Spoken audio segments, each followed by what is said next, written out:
Hello, everyone, and welcome to another episode of the Broken Crayon Still Color podcast. I am your host, Tara, but I have changed my name. I am now your host, T. Lou, and today we're going to be talking about something that has probably been bothering me for a couple of weeks now. Um, the conversation started with me and a friend about the different games. I call them games, but the different strategies that is promoted on social media about, how to get a man, how to get a woman, what you're supposed to do, what you're not supposed to do. And so today's episode is going to be geared toward that. I have titled today's episode as Me versus the Game. So, one thing on social media, particularly an app that starts with a T and ends with a K that has been going on recently is texting. Like if you're into someone, what's too much texting, what's not enough texting. And I think what bothered me the most about these segments or these videos that these creators are making mostly are geared toward women. And it's like, okay, you should always let him know that, you are the prize, right? You are not going to be chasing him. So if he takes 10 minutes, if he takes 10 minutes to text you, then you should take 30 and don't double text. And, if it seems like he's taking too long to text, then you take extra long to text him back. And all of these different things that to me, I'm going to just be quite honest, seems like a game. It seems like we're playing a game. If you're interested, you shouldn't show too much interest right away, because if you show too much interest right away, it may make him back up, and all of these things that are geared toward women.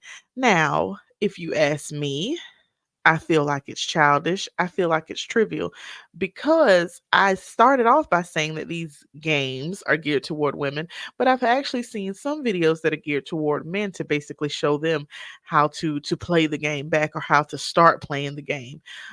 My thought process is, if he's playing this game and if she's playing this game and you both want to text each other, but you both have been watching these videos on social media that says, well, you shouldn't text first, or you should wait till you get a response before you text, or if both of you are playing these games, then who's going to show interest first, right? Who is going to break the cycle? Who is going to say, okay, I'm interested, I like her, I'm gonna text her, or for her, I like him, I'm interested in him, I'm gonna text him.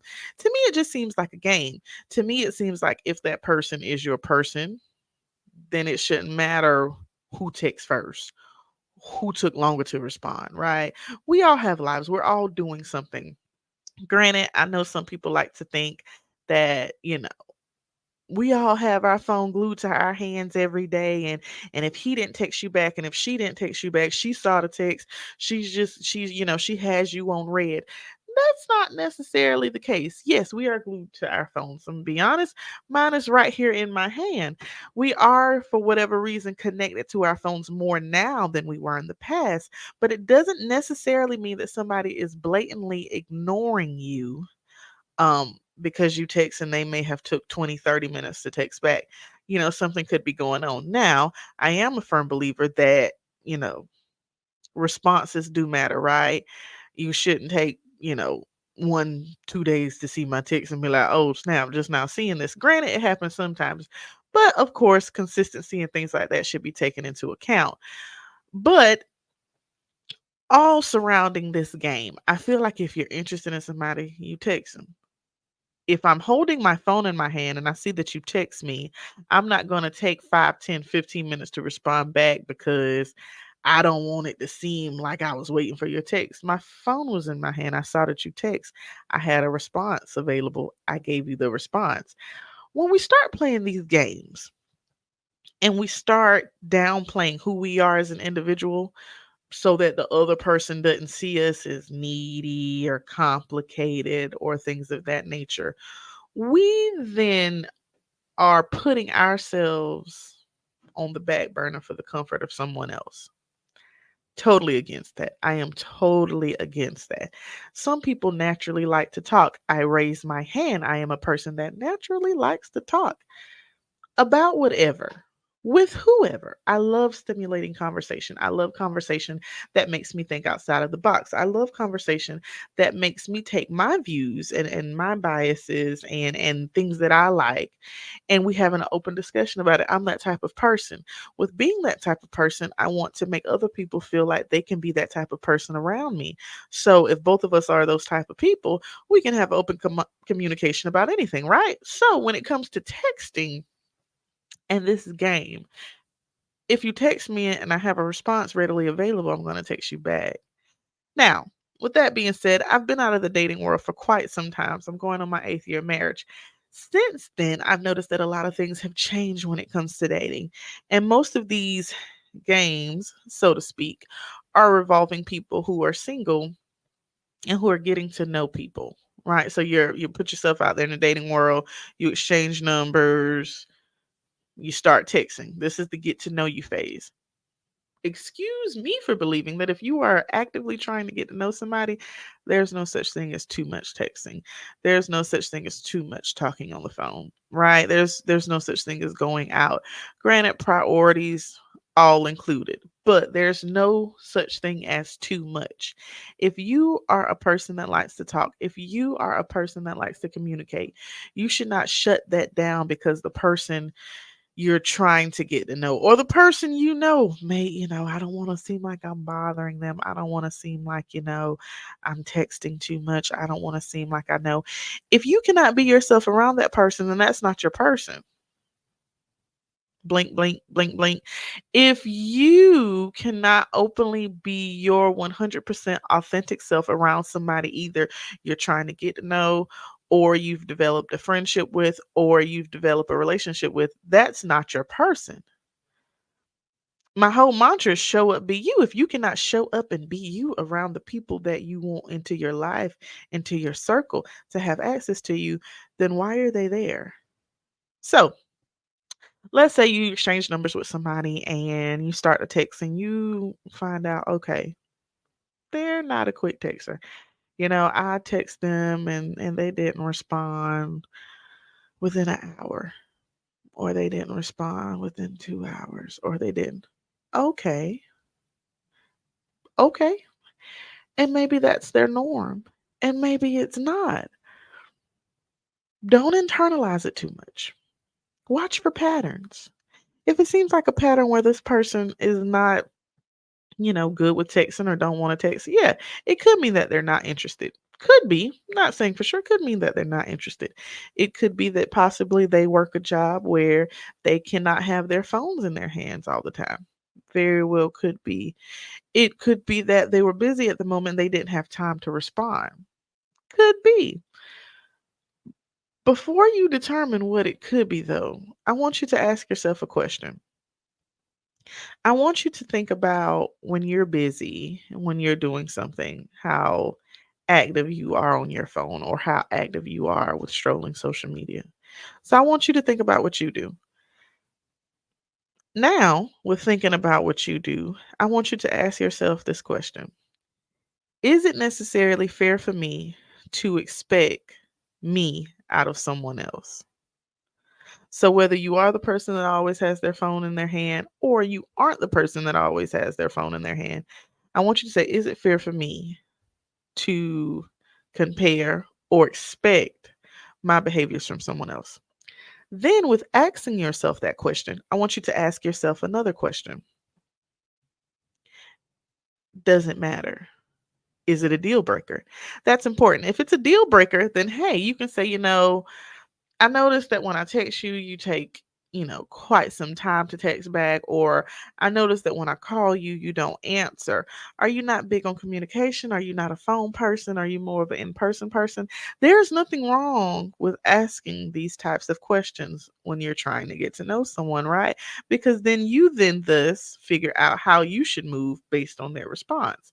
Now, with that being said, if you're trying to get to know someone and you realize that they're not big on, texting, talking on the phone, you then decide, is that a deal breaker for you if you like to do it? The point I'm trying to make is with these new games that are, coming into play and, Okay, if they took an hour, I'm gonna take 2 hours, or I didn't hear from them today, so I ain't gonna say nothing. I'm gonna wait till they respond first. Or if everyone in the world continues to play this game as time progresses, nobody's going to know who's interested in anybody. Now, let's back up. I know some of you are thinking to say, well, no, because if they're interested in me, they will text me. If they're interested, they will call. This is true. I do believe it. If someone is interested, they would make the effort. Or, as Gen Zs have now created the phrase, they will apply pressure. I like it. I think I like that term. I like it. I think I'm gonna keep using it in every aspect of my life. They are going to apply pressure. They are going to show you, I woke up thinking about you. I'm going throughout my day thinking about you. Yeah, they're going to communicate. All well and good. However, you need to decide, okay, is this a deal breaker? What's going on? If it's something you're not like, have the conversation. What I'm starting to notice, and really, this is why many of these games are being played, is because people do not like to talk. They do not like to have open communication by what's bothering them. Now, that can be attached to a whole lot of different things. That could be attached to childhood trauma, where every time they express how something made them feel, they got in trouble for it, or they got yelled at, or they were told, you're overreacting. And so now, as an adult, they don't like doing it. It could be attached to that. It could be, you know what, I don't want to seem like that person. I don't want to seem like, I'm making a big deal about everything. I don't want to make it seem like that too is attached to some form of trauma. You should never be afraid to communicate with how something made you feel, how something is making you feel, or how you currently feel about the situation. We should not feel pressured to bottle those emotions up just because we don't want to offend. Why? Because when you start doing that, the things that really bother you and you don't say anything about, and you let it go on and on and on and on and on, what ends up happening is you pop, and you usually pop at the worst opportune time. I've seen it happen. I've done it myself where I've held my emotions, and then when I snap, I snap. The issue is we cannot do that to ourselves. We owe it to ourselves to always be open with how something makes you feel, even if you feel like it's silly. Because I'm not saying this is all the time, but sometimes people don't know how their actions are affecting you. People don't necessarily know how what they said or what they did, or the lack of communication between you two. They don't know how that's affecting you. We all have so much going on in our lives with family, careers, inflation, politics, everything. We have so much stuff going on in our lives that we are not very cognizant of the fact of what's going on with someone else. Of, okay, I might have said something that we just don't know. Now, that's not the case every time, but I have noticed that sometimes that is the case with a lot of us, myself included, that we don't necessarily think about what we said, how we said it, or how it could affect the other person. So that's why it's important for us to be open and honest in communication with how something is making me feel, or how something's making you feel, rather. So before we start playing these games when it comes to communication, trying to get to know somebody, and I mean these games go far. Like they really go far. They even go to the point of, well, I didn't hear from him or I didn't hear from her, so I'm gonna go on social media and post myself having fun because I need to let them know that I can have fun without them.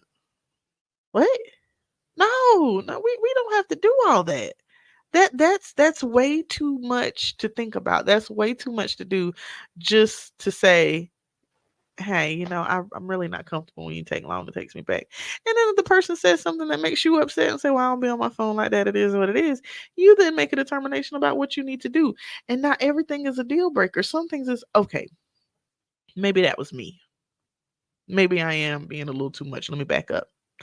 Won't be the case every time, but it could be. But that's why you need to have conversation about it. Another thing that seems to be going around on social media, and I don't know if you guys have seen it or not, because it could just be my page. I don't really know. But another thing I see, or that's becoming more popular now, is people talking about attachment styles, which can in turn be attached to what I said about the whole game playing thing when it comes to communication with getting to know people. And one of the most prominent one that people are talking about is the anxious attachment style. Now, I'm no psychologist, so I have not, did any research on the topic. But just from what I've seen, the anxious attachment style is the style where, if you text somebody and they don't text you back and you are consumed with the fact that they didn't text you back, your mood shifts based on if they text you back, if they didn't text you back. When they text you back, you are then critiquing what they said. Okay, did they mean when they said this, or oh, they only gave me one word. Am I aggravating them? Am I annoying them? Or if they don't text back at all, it's, oh, did I say something that made them not? That's the anxious attachment style from what I've seen on social media. Like I said, I haven't gone into depth with researching it myself, but it seems to be a name attached to everything that we do in society. Now, I'm not saying anxious attachment style is false. It's, not backed by science. I'm not saying that at all. But I want to petition everyone, be you. Don't allow things on social media and these books to determine how you are as a person, because you don't want to be in this category of being a certain type of thing, if that makes sense. Like, oh, if I text back too fast, that may make me seem needy. Or if I text and they don't text back right away, that they might think I'm this, they might think I'm that. Be you. If that person is your person and was meant to be attached to you, they won't mind anything you do. If that person is your person and you have allowed them to come into your circle, they won't mind. Getting to know someone should take a lot of communication, if you ask me. If you're in a relationship with someone, there should be forms of communication that happens. I saw something on social media that kind of made me chuckle, and it was like, if we're in a relationship and I hadn't heard from you in 3 days, it's time for you to get replaced, because there's no call, no show. It was in relation to a career, to work, going to work. And I chuckled because in some instances I don't agree with that statement wholeheartedly, but it's like, we in a relationship and I ain't heard from you for 3 days. What's up? You all right? You okay? And of course, not taking into the, anything could happen, right? But just saying, if everyone's well and you hadn't heard from someone you're supposedly supposed to be in a relationship with for 3 days, there should be a conversation about it, right? Like, hey, I didn't hear from you 3 days. Is everything okay? Everything does not take a "are we good" conversation, right? I've heard stories where, people have been dating people and it was like once a week, if they did something that was out of the ordinary, the question arose, hey, we good? We good? Are we good? We good? Are we good? No, that can be excessive, but what I do want to I guess relay to you, pour into you rather. Have the conversation, have the hard conversation, have the uncomfortable conversation. If it makes you feel a certain type of way and it is bothering you and it is just, you are thinking into it, it's consuming your thoughts. There is nothing wrong with expressing yourself. And I think that's the big thing that people suffer with, is self-expression. They don't want to seem needy. They don't want to seem, oh, you always act like that. Oh, you always do that. Oh, that's just, she's always whining about something. Well, no, something's bothering her. Now, granted, later on we can get to the root of the problem if that is true, right? If something is always bothering them, if something is always offending them. But there's nothing wrong with having the conversation and say, hey, what you did bother me. What's up? There's nothing wrong with that conversation. I fully support that conversation. Now, let's fast forward. If it seems that you keep having that conversation and you keep having to have that conversation with, something's bothering me and the same thing keeps happening, you then have to step back and say, hey, okay, I know I told them this bothers me. They continue to do it. I'm telling them it bothers me. They continue to do it. Right? You're at a crossroads, because then you need to decide, is this something I'm going to deal with, or is this something I'm not going to deal with? It's very clear cookie cutter decision, right? Deal with, not deal with. Deal with, not deal with. You then decide that and you stand on it. You stand on business when it comes to it. If you're telling somebody that you're trying to get to know, trying to develop a friendship with and all those things, that what they're doing is bothering you and they continue to do it knowing that they had the conversation with you express, hey, what you're doing is bothering me. Especially if they said, oh, I didn't realize that bothered you. Okay, and you come to an agreement and they said that they were going to change the behavior, but they never changed the behavior, you then need to make a decision about you, right? It's back on you. All right. You said what you needed to say. They said what they needed to say. An agreement was made. They're not holding up their end of the agreement. You then need to decide what you're going to do. We have got to stand firm in our decisions. We have got to stand firm with who we are as people. Self expression, self awareness, self validation. I am so geared toward promoting that because I feel like in society, as a Black community, I can go even further. As a Black woman, we're not always told, okay, there's nothing wrong with this, there's nothing wrong with that. All right. There's nothing wrong with expressing yourself. If a Black woman starts using her hands when she talks and her volume gets a little loud, she's automatically deemed as aggressive or an angry Black woman. It's self expression. I'm not angry, I'm passionate about it. As Black women, we're not always given the green light to be ourselves. We're always told to contain ourselves, much like this little box I have. We're always taught, put our, okay, put you in this box and don't let all of it come out at once. Just no, there's nothing wrong with pouring the box out. Be yourself in whatever atmosphere you in. Now granted, there are some atmospheres this does not call for you to be authentically yourself, right? And when I say authentically yourself, I can't go into church, right, and say what I want and do what I want. Uh, please understand what I'm saying when I say authentically yourself. You should not be afraid to be who you are, to like what you like, to love what you love. Um, your mindset and your viewpoints. You shouldn't be afraid to share those if asked. Why? Because, like I said, self awareness, self expression, self validation, self motivation. We have got to do it for ourselves if we want people to accept us. If we accept ourselves, the world and society, whether they accept us or not, won't matter. Express yourself, express your emotions. Don't feel like you have to keep them hidden because you don't want to. Well, no, I don't want to be exposed. I don't want it all out. I'm trying to be. No, no, no, no, no. Because if you don't speak up for whatever it is that's bothering you and it keeps happening, you give the person or the people or the entity on the other side of that the excuse to say, well, she never said anything. Well, he never said anything. So even if they know what they're doing is bothering you.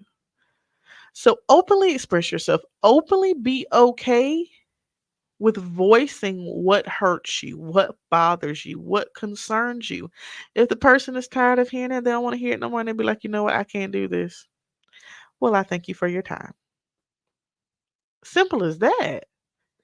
Don't feel like you have to bottle yourself up for anybody. Because at the end of the day, like I said, once you do that, when you do explode, and please believe and know you will explode if you bottle it up, you have nobody to blame but yourself. I thank you guys for joining me for another episode of Broken Crayon Still Color Podcast. Please take with you this whole me versus the game mentality. Yeah, let's do away with that. Let's be open with being our true authentic self, and remember, always show up and always be you. I see you guys.